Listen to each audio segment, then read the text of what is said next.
Praise the lord. ప్రభు అయిన యేసుక్రీస్తు నామంలో మీ అందరికీ హోసన్నా మినిస్ట్రీస్ తరపున హృదయపూర్వకమైన వందనాలు తెలియపరుస్తున్నాను. ప్రభు మిమ్మల్ని దీవించునుగాక. ప్రియులారా, పరిశుద్ధ గ్రంథంలో నుండి కీర్తనలు 14వ కీర్తన 6వ చరణాన్ని నేను చదువుతున్నాను. ఆ మాటలు జాగ్రత్తగా ఆలకించండి.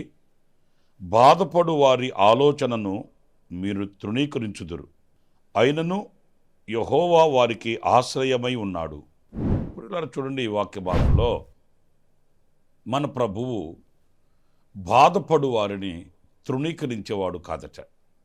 అవును, ఆయన పేరే కనికర పూర్ణుడు, కనికర స్వరూపుడు. మన ప్రభువు బాధపడు వారిని దాటుకుని వెళ్ళేవాడు కాదు, కానీ ఆయన వారి మీద కనికరం చూపించి ఆ బాధలలో నుండి వారిని విడిపించుటకు ఆయన శక్తిగల దేవుడు. మనుష్య మాతృలుగా మనకున్నవాళ్ళు మనం ఏదైనా బాధలలో, కన్నీళ్లలో, కష్టాలలో, నష్టాలలో ఉన్నప్పుడు వాళ్ళు మనల్ని మరోలా భావిస్తారు, విసుక్కుంటారు. మనల్ని గురించి హృదయంలో చిన్న చూపు వాళ్ళు కలిగి ఉంటారు. అయితే మన ప్రభువు మన స్థితిగతులు ఎరిగినవాడు గనుక మనకు ఏ దిక్కు దశలేనప్పుడు, ఏ గమ్యము మనకు కానరానప్పుడు, ఏ ఆధారాభిమానాలు మనము పొందుకోలేని పరిస్థితుల్లో ఉన్నప్పుడు ఆయన కూడా మనల్ని చూసి దాటుకుని వెళ్ళేవాడు కాదు. లేఖనాల్లో మనం చదువుతాం కదండి, దొంగల చేత ఒకడు యెరూషలేములో నుండి యెరికోకు దిగి వస్తూ దొంగల చేత కొట్టబడి త్రోవ ప్రక్కన పడిపోయి ఉన్నాడు. మంచి సమరయునికి సాదృశ్యంగా ఉన్న యేసుక్రీస్తు ఆ దారిని వెళుతూ ఆయన వానిని దాటి వెళ్ళలేకపోయాడు. ఆయన కంటే ముందు కొంతమంది వెళ్ళారు. వాళ్ళు చూశారు, ఈ పడిన వానితో మనకేం పని, ఈ చెడిన వానితో మనకేంటి అక్కర, ఎవడో త్రోవ ప్రక్కన దారి ప్రక్కన పడిపోయాడు, మనం త్రోవలో ఉన్నాం, మనం క్షేమంగా ఉన్నాం, మనం ఆశీర్వాదకరంగా ఉన్నాం, మనం ఆరోగ్యంగా ఉన్నాం, ఒకరితో మనకేంటి అన్నట్టు వెళ్ళిపోయారు. కానీ మంచి సమరయునికి సాదృశ్యమైన యేసుక్రీస్తు అలా దాటుకొని వెళ్ళలేదే. నేను క్షేమంగా ఉన్నాను సాటి వ్యక్తికి సహాయం చేయడానికి కదా. నేను త్రోవలో ఉన్నాను, త్రోవలో లేని సాటి వ్యక్తిని మరలా త్రోవలోనికి నడిపించడానికి కదా. నేను ఆశీర్వాదకరంగా ఉన్నాను, ఈ ఆశీర్వాదం లేని వానికి ఆశీర్వాదాన్ని చూపించడానికి కదా అనే ధోరణి యేసుక్రీస్తుకు సాదృశ్యమైన ఆ మంచి సమరయుడు ప్రత్యక్షపరిచాడు. ప్రియ దేవుని బిడ్డలారా, మన దేవుని హృదయంలో ఉన్న విశాలత అలాంటిది. బాధపడు వారిని చూచి ఆయన అసహించుకునేవాడు కాదు, తృణీకరించేవాడు కాదు, దాటుకుని పోయేవాడు కాదు. ఆయన వారి మీద తన వాత్సల్యమును చూపిస్తాడు. వాళ్ళు ఎంత దీన స్థితిలో పడి ఉన్నప్పటికీ వారి యొద్దకు వెళ్ళి, మీరు ఆ చరిత్రలో చదువుతారు, వాని గాయములు కట్టి వానిని ఆయన గాడిద మీద ఎక్కించుకొని పూటకూటి వాని ఇండ్లకు తీసుకుని వెళ్ళి అతన్ని అప్పగించినట్లు, అతనికి పరిచర్య చేసినట్లు వాక్యం మనం చదువుతామండి. ప్రియులారా, ఈ వాక్యంలో కూడా బాధపడు వారి ఆలోచనలు మనుషులైతే తృణీకరిస్తారు, వారి ఆలోచనలు పట్టించుకోరు, వారి మాటలకు విలువివ్వరు. కానీ ఆయన అయితే మీకు ఇంకొక మాట, కీర్తనలు 22వ కీర్తన 24వ వాక్యాన్ని నేను చదువుతున్నాను. ఆయన బాధపడు వారి బాధను తృణీకరింపలేదు, దాన్ని చూచి ఆయన అసహ్యపడలేదు, అతనికి ఆయన ముఖమును చాటు చేయలేదు, అతనికి తన ముఖమును దాచలేదు, వాడాయనకు మొరపెట్టగా ఆయన ఆలకించెను. ఇక్కడ బాధపడు వారి ప్రార్థన మొర ఆయన ఆలకిస్తాడంట.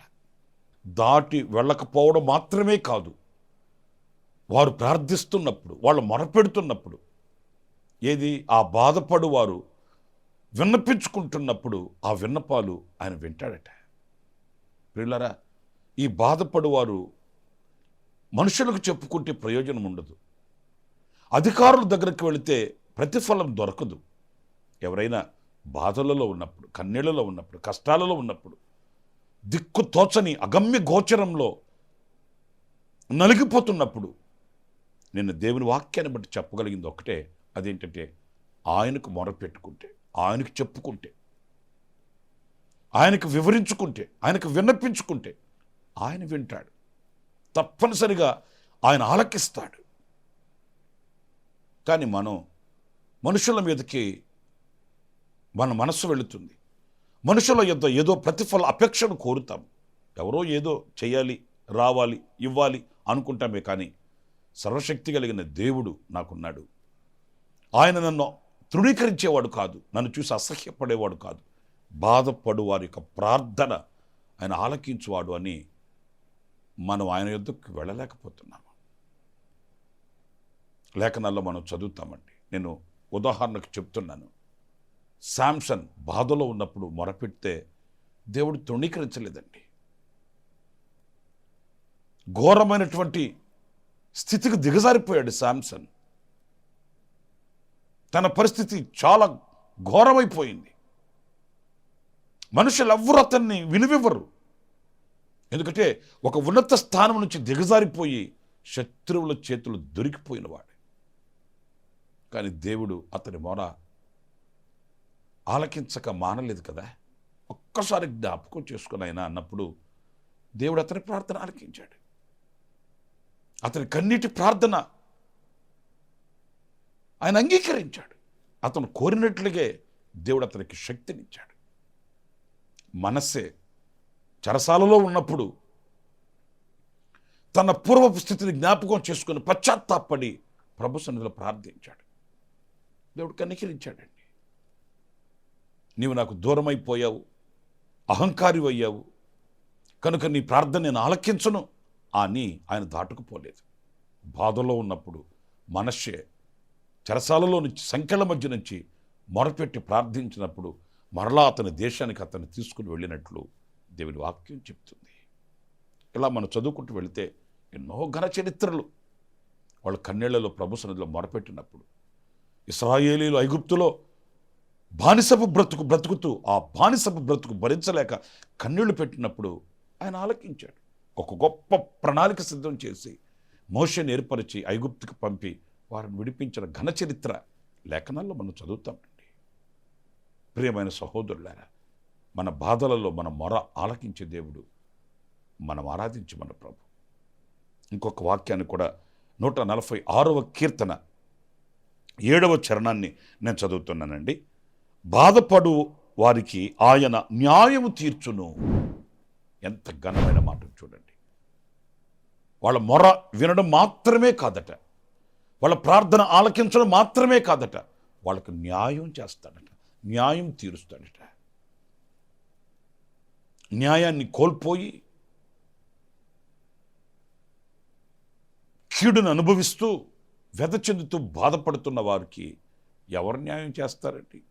ఈ రోజున లోకంలో మనకు న్యాయం జరగాలంటే చేతి నిండా ఉండాలి, ఇంటి నిండా ఉండాలి, ఒంటి నిండా ఉండాలి. అప్పుడు మన హంగులు రంగులు చూచి, మన కులగోత్రాలు చూసి ఏదైనా మన పక్షాన మాట్లాడేవాళ్ళు నిలబడుతారు. మనం ఆ స్థితిని కోల్పోయిన వరమే అనుకుంటే ఎవ్వరు మన ప్రక్కన నిలబడరండి. ఎవ్వరు మన పక్షాన ఒక్క మాట కూడా చెప్పజాలరండి. కానీ మన ప్రభు ఎవరు అనంటే బాధపడు వారికి న్యాయం చేసే దేవుడు, వారిని మర్చిపోయే దేవుడు కాదండి. ఆయన ఎన్నటికీ ఆయన జ్ఞాపకాలలో నుండి వారిని తీసివేసుకునేవాడు కాదు. ప్రియ సహోదరులారా, ఒకవేళ నీవు అధికారుల చేత, బలవంతుల చేత నీకు కలిగినటువంటి న్యాయాన్ని కోల్పోయి వ్యధ చెందుతూ బాధపడుతూ ఏ స్థితిలో నువ్వు ఉన్నప్పటికీ కూడా నాకు వాళ్ళు న్యాయం చేయలేదు, నాకు వీళ్ళు న్యాయం చేయలేదు, నా కడుపును పుట్టిన వాళ్ళే నాకు న్యాయం చేయలేదు, నన్ను కట్టుకున్నవాడే నాకు న్యాయం చేయలేదు, ఇలాంటి మాటలు ఎన్నో మనసును వేధిస్తుంటాయి. నీకు న్యాయం చేయగలిగిన దేవుడు ఒకే ఒక్కడు, ఆయన పేరే నజరేయుడైన యేసు. ఆయన ఒక్కడే నీ స్థితికి తగినట్లుగా, నీ మనస్సుకు తగినట్లుగా, నీ యథార్థతకు తగినట్లుగా, నీ నీతికి తగినట్లుగా ఆయన న్యాయం చేస్తాడు. నా ప్రియమైన దేవుని బిడ్డలారా, మనుషులు పైవేషాన్ని చూసినట్లు ఆయన పైవేషాన్ని చూసి మోసపోడు, అంతరంగాన్ని చూస్తాడు. ఆ అంతరంగాన్ని చూసే దేవుడు ఆయన తప్పక నీకు న్యాయం చేస్తాడు. కనుక ఏ పరిస్థితుల్లో నీకు సహాయం కావాలి, ఏ విషయంలో నీకు న్యాయం జరగాలి, ఉద్యోగ విషయమా, వ్యాపార విషయమా, చేతి పనుల, నీ చదువుల రంగమా, కుటుంబ వ్యవస్థన, ఏదైనప్పటికీ కూడా తప్పనిసరిగా ఆయన నీకు న్యాయం చేస్తాడు, ఆయన నీకు న్యాయం తీరుస్తాడు. ఆయన నిన్ను దాటుకొని వెళ్ళే దేవుడు కానే కాదు అనే విషయాన్ని మర్చిపోకూడదండి. లేఖనాల్లో ఓ చక్కటి మాట మనం చాలాసార్లు చదువుతుంటాము. ఆ దేశంలో కరువు చేసింది, తినడానికి కూడా లేని పరిస్థితులు. ఓ విధవరాలు పాపం కట్టెపుల్లలు వేరుకోవడానికి వచ్చింది. ఓ దైవజనుడు ఆమెకి తటస్థించాడు. ఆయన అమాయకంగా అడిగాడు త్రాగడానికి మంచినీళ్ళు. ఆమె తేబోతున్నంతలో అన్నాడు, అమ్మా ఆ చేత్తోనే ఒక అప్పం కూడా తీసుకురమ్మన్నప్పుడు ఆమె అనింది, అయ్యా కొంచెం పిండి ఉంది, ఈరోజు నేను నా బిడ్డ తిని రేపటి రోజు చనిపోవడానికి సిద్ధంగా ఉన్నాం. దైవజనుడు ఆ మాట అన్నప్పుడు ఆమె మనసులో ఏం తలంచిందో. అలాగే దైవజనుడికి ఆమె చేసిన ఆ అప్పంలో మొదటి తీసుకుని వచ్చి దైవజనుడికి అప్పగించింది. పురులారా, ఘన చరిత్ర మనం చదువుతున్నప్పుడు మన హృదయం పులకరిస్తుంది, అంతరంగం గంతులు వేస్తుంది. ఇచ్చిన ఆమె ఒక్క అప్పం మర్చిపోవడానికి దేవుడు అన్యాయస్తుడైన దేవుడు కాదండి. దేవుడు ఆమెకు తగిన న్యాయం చేశాడు, కృప చూపించాడు. ఆమెకి ఆయన ఉపకారం చేయక మానలేదు. మరి ఆనాడు ఆ పేదరాలు చేసిన ఆ కార్యాన్ని మర్చిపోలేదే. మరి దేవుని ఎదుట మనం చేసిన యథార్థమైనటువంటి ప్రవర్తన, దేవుని ఎదుట మనం బ్రతుకుతున్నటువంటి నీతియుక్తమైన ప్రవర్తన ఆయన మర్చిపోవడానికి ఆయన నరుడు కాదు కదా. తప్పక నీకు న్యాయం చేస్తాడు, నీకు న్యాయమే జరుగుతుంది. ఎక్కడ ఎవని చేత నీవు కీడు అనుభవిస్తున్నావో ఆ చోట నా దేవుడు నీకు న్యాయం జరిగించి నీ తలపైకి ఎత్తుతాడు. కరువు కాలం అంతా కూడా ఆమె పోషించబడింది, కరువు దినాలలో ఆనందంగా బ్రతకగలిగింది, దేవుని అనుగ్రహాన్ని పొందుకోగలిగింది. అలాంటి కృప నా దేవుడు మనందరికీ అనుగ్రహిస్తాడు. ఇంకొక మాట కూడా నేను మీకు జ్ఞాపకం చేస్తాను. యెషయా గ్రంథం 53వ అధ్యాయం 4వ వాక్యంలో మనం చదివితే, నిశ్చయముగా అతడు మన రోగములను భరించెను, మన వ్యసనములను వహించెను, అయినను మొత్తబడిన వానిగాను, దేవుని వలన బాధింపబడిన వానిగాను, శ్రమ నొందిన వానిగాను మనమతనిని ఎంచితిమి. ఇక్కడ ఆయన మన రోగములను భరించాడట. మన దేవుడు ఎవరు అంటే భరించే దేవుడండి. ఏదో మాట చెప్పి దాటుకొని పోయేవాడు కాదు, సలహాలు చెప్పి దాటుకొని పోయేవాడు కాదు. ఈరోజు మనకు లోకంలో సలహాలు చెప్పేవాళ్ళు ఎంతమందో, ఆలోచనలు ఇచ్చేవాళ్ళు మరి ఎంతమందో చాలామంది కనిపిస్తారు. కానీ మన బాధలలో నిలిచి మన బాధని భరించే వాళ్ళు ఎంతమంది, మనకు కలిగిన ఆ ఆవేదనను షేర్ చేసుకునే వాళ్ళు ఎంతమంది, మన కష్టకాలమందు శ్రమదినమందు మనతో నిలిచి మనమున్న ఆ ఎడారిలో నిలిచేవాళ్ళు ఎంతమంది అండి. దావీదు యోనాతాను గురించి మనం చదువుతామండి. యోనాతాను వచ్చేవాడు, దావీదుతో మాట్లాడేవాడు, దావీదుని బాగా బలపరిచేవాడు. నీకేం కాదు, నువ్వు కంగారు పడద్దు, మా నాన్న చనిపోయిన తర్వాత నువ్వే రాజు అవుతావు, నేను నీకు సహకారిని అవుతాను, నువ్వు అధైర్యపడద్దు, ధైర్యంగా ఉండు అని బాగానే చెప్పేవాడు. అంతవరకు మంచిదే. ఆ తర్వాతే దావీదు వనములో నిలిచిపోయాను, యోనతాను తన ఇంటికి తను వెళ్ళిపోయాను. ఇన్ని మాటలు చెప్పాడు యోనతాను. మరి దావీదుతో నిలిచాడా? మాటలు చెప్పి ధైర్యపరిచి తన ఇంటికి తను వెళ్ళిపోయాడు. మరలా దావీదు ఒంటరి జీవితమే. ఏ వ్యక్తి అని అంతేనండి. మనలో ఉన్న బాధని షేర్ చేసుకొని ఆ బాధలో పాలు పొంది మనకు అండగా నిలిచేవాళ్ళు లోకంలో అరుదే అని చెప్పడంలో ఎలాంటి సందేహం ఏమి కూడా లేదు. నా ప్రియమైన సహోదరులారా, మన బాధకి పరిష్కారం మన ప్రభు అయిన యేసుక్రీస్తు, లేక మన తండ్రి. ఆయన మన బాధను ఆయన వహించి, ఇక్కడ ఇంకొక మాట నేను మీకు జ్ఞాపకం చేయాలి. మన బాధను ఆయన వహించి అనంటే మనం బాధపడుతుంటాము, ఆయన కూడా బాధపడుతుంటాడని కాదు. మన బాధలన్నీ ఆయన తీసుకుంటాడు, మనకు ఆయన విజయాన్ని సమకూరుస్తాడు, ఆనందాన్ని, సంతోషాన్ని అనుగ్రహిస్తాడు. మన భారాలన్నీ ఆయన భరించి మనకు విడుదలనిచ్చి మనల్ని ఆయన సాక్ష్యం నిలబెడతాడు. అందుకే మన కొరకై ఆయన తండ్రితో కూడా విడిచిపెట్టకూడని భాగ్యం మనం ఎంచుకొనక దిగివచ్చి మన బాధలన్నీ ఆయన సిలువలో భరించి మన భారం దించాడు, మన భారం తొలగించాడు, మనకు ప్రశాంతతను, విశ్రాంతిని ప్రసాదించాడు. ఒకవేళ నీ బాధని పంచుకునే వాళ్ళు లోకంలో లేరని బాధపడకు, నీ బాధను అర్థం చేసుకునే వాళ్ళు లేరని లోకంలో లేరని కంగారు పడకు, కన్నీళ్లు కార్చుకు. నీ బాధను అర్థం చేసుకోగలిగిన వాడు, నీ బాధను భరించగలిగిన వాడు, నీ బాధలలో నుంచి విడిపించగలిగిన శక్తి గల దేవుడు ఉన్నాడు. ఆయనే నీ పరలోకపు తండ్రి, నజరేయుడైన యేసు. నీ భారమంతా ఆయనకి చెప్పి, నీ భారమంతా ఆయనకు అప్పగించి నీవు సంతోషంగా, సమాధానంగా బ్రతకవచ్చు. మనుషులతో చెప్పుకొని, మనుషులతో వివరించుకొని, మనుషులతో మనం వర్ణించుకునే దానికంటే ప్రభుతో చెప్పుకొని, ప్రభుకు అప్పగించుకొని ఆ భారాన్ని అంతా మనం తొలగించుకోవచ్చు. నేను 3 విషయాలు మీతో చెప్తూ వచ్చాను. ఆయన మన బాధలలో మన ప్రార్థన ఆలకించువాడు. 2, మనకు న్యాయం తీర్చువాడు. 3, మన బాధలను భరించువాడు. గనుకనే ఆయన బాధపడు వారిని ఆయన తృణీకరించేవాడు కాదు, ఆయన వారికి ఆసన్నుడై ఆశ్రయమై ఉంటాడని సత్యవాక్యం సెలవిస్తుంది. ఆ రీతిగా ప్రభు మీ అందరికీ తోడై ఉండుగాక. ఆమేన్.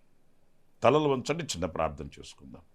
కృపా సత్య సంపూర్ణుడా, జీవాధిపతి, మీకు వందనాలు నాయన. నువ్వు ఎంతైనా దయగలిగిన కృపగల దేవుడవు, బాధపడు వారిని దాటి వెళ్ళే దేవుడవు కాదు నాయన.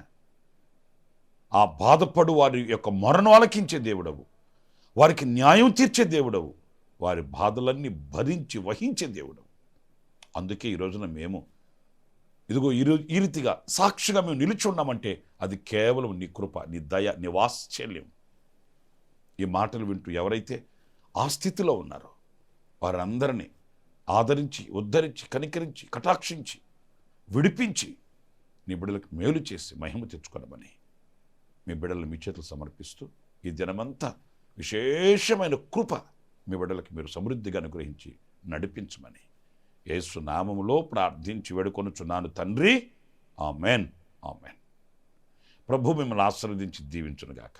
ఈ దినమంతా విశేషమైన కృప నా దేవుడు మీకు సమృద్ధిగా అనుగ్రహించునుగాక. ఆమెన్. ప్రతి దినము ఈ అనుదిన కృపాను సందేశాల కొరకు, ఇంకా మరిన్ని ఆత్మ సంబంధమైన సందేశాల కొరకు ఈ మా యూట్యూబ్ ఛానల్ ని సబ్స్క్రైబ్ చేసుకోండి. Pastor Ramesh, hosanna ministries.